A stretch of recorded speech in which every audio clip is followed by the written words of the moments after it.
వినాయకుడికి ఒక గమ్మత్తైనటువంటి అనుబంధం ఒకటి ఉంది లోకంలో. అందుకే వినాయకుడి మీద పెద్దలు ఎప్పుడైనా ప్రార్థన చేస్తే ఈ శ్లోకం చెప్తూ ఉంటారు.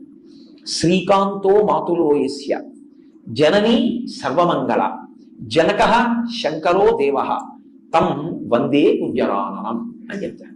ఇది చాలా గమ్మత్తైన శ్లోకం నిజంగా. ఎందుకంటే ఎప్పుడైనా నమస్కారం చేస్తే ఆయన తల్లి సంబంధం చెప్తారు, తండ్రి సంబంధం చెప్తారు. ఒక్క వినాయకుడికి మాత్రం మేనమామ గారితో మొదలెడతారు. శ్రీకాంతో మాతులో యస్య, మాతులు అంటే మేనమామ, నీ మేనమామ శ్రీకాంతుడు. శ్రీకాంతుడు అంటే శ్రీ అంటే లక్ష్మీదేవి యొక్క భర్త, నీకు మేనమామ. కాబట్టి ఇప్పుడు వినాయకుడికి మేనమామ అంటే వినాయకుడి యొక్క తల్లి పార్వతి, పార్వతి యొక్క సోదరుడు విష్ణువు. ఎక్కడుంది అలాగా?